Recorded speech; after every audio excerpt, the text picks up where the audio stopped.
NTV Urdu studio کے معزز ناظرین، السلام علیکم۔ یہ دنیا جس میں ہم آباد ہیں الہامی کتب کے مطابق ایک نہ ایک دن اپنا اختتام دیکھے گی۔ جدید سائنس بھی اس سے متفق نظر آتی ہے۔ دوستو، قیامت کب آئے گی اس کا علم سوائے اللہ کے کسی کے پاس نہیں، لیکن اللہ تعالیٰ نے اپنے پیغمبروں کے وسیلے سے قیامت کے وقوع پذیر ہونے سے قبل اس کی کئی نشانیاں بتائی ہیں۔ ان نشانیوں کو دو حصوں میں تقسیم کیا جاتا ہے۔ پہلی چھوٹی نشانیاں جن کی تعداد سینکڑوں میں ہے، جبکہ دوسری 10 بڑی نشانیاں شامل ہیں۔ مفسرین کے مطابق قیامت کی تقریباً تمام چھوٹی نشانیاں پوری ہو چکی ہیں، صرف ان میں سے چند باقی ہیں۔ ان میں امام مہدی کا ظہور آخری چھوٹی نشانی ہوگی۔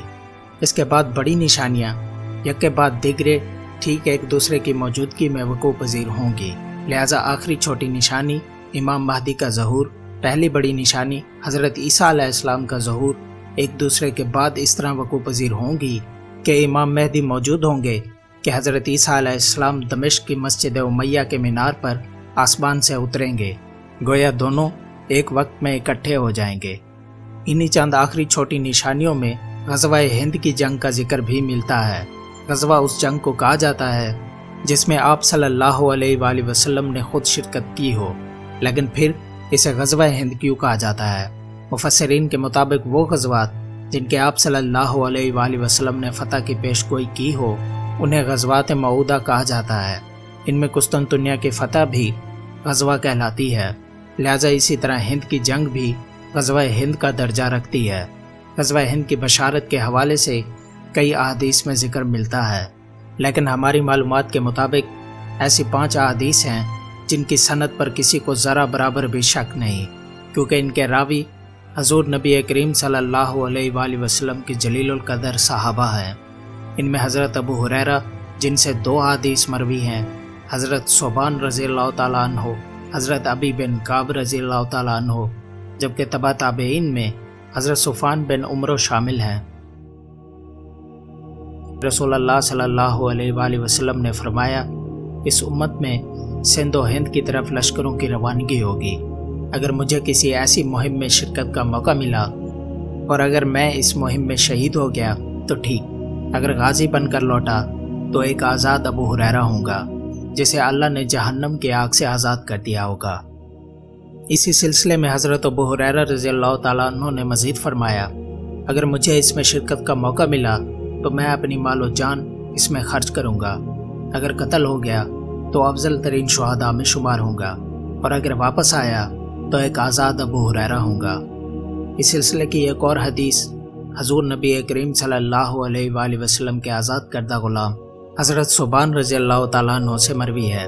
وہ فرماتے ہیں کہ رسول اللہ صلی اللہ علیہ وآلہ وسلم نے فرمایا، میری امت کے 2 گروہ ایسے ہوں گے جنہیں اللہ تعالیٰ جہنم کی آگ سے محفوظ کر دیا ہے۔ ایک گروہ ہندوستان پر چڑھائی کرے گا، دوسرا گروہ حضرت عیسیٰ ابن مریم کے ساتھ ہوگا۔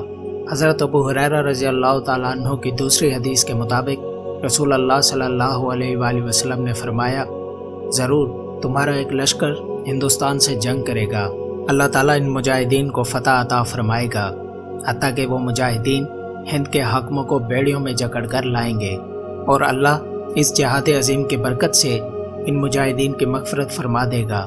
جب وہ لشکر پلٹے گا تو عیسیٰ ابن مریم کو شام میں پائے گا۔ حضرت ابو ہریرہ رضی اللہ تعالیٰ عنہ نے فرمایا، اگر میں اس میں شامل ہوا تو میری خواہش ہوگی کہ میں عیسیٰ ابن مریم کی خدمت میں پیش ہوں اور انہیں بتاؤں کہ میں حضور صلی اللہ علیہ وآلہ وسلم کا صحابی ہوں۔ اس حدیث کے راوی کے مطابق یہ سن کر حضور صلی اللہ علیہ وآلہ وسلم مسکرا اٹھے اور بولے، بہت مشکل، بہت مشکل، یعنی یہ اشارہ تھا کہ یہ عظیم جنگ صحابی رسول کو نصیب نہ ہوگی۔ حضرت کعب رضی اللہ تعالیٰ عنہ فرماتے ہیں کہ رسول اللہ صلی اللہ علیہ وآلہ وسلم نے فرمایا، بیت المقدس کا ایک بادشاہ ہندوستان کی طرف ایک لشکر روانہ کرے گا، مجاہدین سرزمین ہند کو پامال کر ڈالیں گے، اس کے خزانوں پر قبضہ کر لیں گے، پھر بادشاہ ان خزانوں کو بیت المقدس کی تزئین و آرائش کے لیے استعمال کرے گا۔ وہ لشکر ہندوستان کے حاکموں کو پیڑیوں میں جکڑ کر اس بادشاہ کے روبرو پیش کرے گا۔ اس لشکر کے مجاہدین اس بادشاہ کے حکم سے مشرق و مغرب کے درمیان کا سارا علاقہ فتح کر لیں گے اور دجال کے خروج تک ہندوستان میں ہی قیام کریں گے، جبکہ حضرت صفوان بن عمرو کی بیان کردہ حدیث میں بھی یہی معلومات ملتی ہیں۔ مفسرین کے مطابق اگر ان احادیث کو ملا کر حالات کا جائزہ لیں تو معلوم پڑتا ہے کہ پہلے مسلمان ملکوں کا خاتمہ ہوگا، صرف مکہ اور مدینہ کی حاکمیت باقی رہے گی۔ پھر مسلمان ملکوں کے طوق سے آزاد ہو کر یکجا ہو کر جنگ کریں گے اور یوں یہودیوں کے شکنجے سے بیت المقدس کو آزاد کرائیں گے۔ پھر یہاں کا بادشاہ یا حاکم ہندوستان پر چڑھائی کا اعلان کرے گا، یہاں فتح ہوگی، اور اس فتح کے بعد مشرق و مغرب کے درمیان تمام سرزمین یہی لشکر فتح کرے گا، جو افریقہ، ایشیا اور وسطی ایشیا سے ترکی تک کا علاقہ بنتا ہے۔ پھر یہ لشکر ہندوستان جبکہ بعض میں سندھ میں قیام کرے گا۔ اگر ہم قدیم سندھ کا نقشہ دیکھیں تو اس میں بلوچستان، سرحد کے کچھ علاقے اور پنجاب میں ملتان تک کا علاقہ شامل ہے، جو اب پاکستان کے علاقے ہیں۔ اس عرصے میں مسلمان پھر سلطنتوں یا ملکوں میں تقسیم ہو جائیں گے، یہاں تک کہ دجال کا خروج ہوگا، جس کے جھنڈے تلے یہودی متحد ہو جائیں گے اور بیت المقدس فتح کر لیں گے۔ اتنے میں امام مہدی کا ظہور ہوگا اور وہ اپنے جھنڈے تلے مسلمانوں کو متحد کرنے کا کام کریں گے۔ ان جنگوں میں دجال کی افواج مدینہ تک آ جائیں گی۔ پھر حضرت عیسیٰ علیہ السلام کا نزول ہوگا۔ سندھ ہند کے مسلم لشکر ہند میں برپا فساد پر قابو پا کر عیسیٰ ابن مریم کا ساتھ دیں گے۔ عیسیٰ ابن مریم امام مہدی کے کمانڈر ان چیف ہوں گے۔ ان کا لشکر عظیم جنگ الملحمۃ الکبریٰ آرمگیڈن میں دجال کو شکست دے گا اور پھر بیت المقدس مسلمانوں کے کنٹرول میں ہوگا۔ پھر یاجوج ماجوج کا خروج ہوگا۔ حضرت عیسیٰ علیہ السلام لشکر کو لے کر ایک گھاٹی میں پناہ لیں گے، کیونکہ ان سے لڑنا ناممکن ہوگا۔ پھر وہ اللہ تعالیٰ سے دعا کریں گے۔ یاجوج ماجوج ایک بیماری میں مبتلا ہو کر ختم ہو جائیں گے۔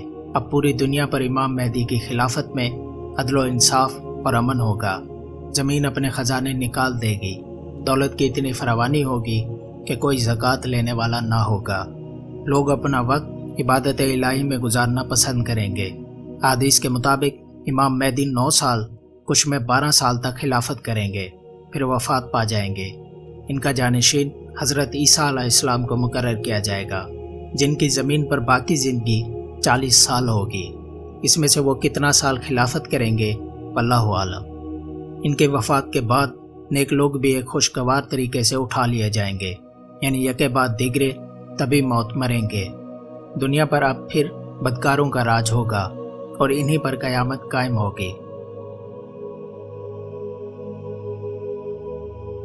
دوستو، ویڈیو پسند آنے کی صورت میں اسے زیادہ سے زیادہ لائک کریں اور اسے اپنے دوستوں کے ساتھ فیس بک اور واٹس ایپ پر شیئر کرنے میں ہمارا ساتھ دیں۔ ہماری اگلی ویڈیو آنے تک اللہ حافظ و ناصر۔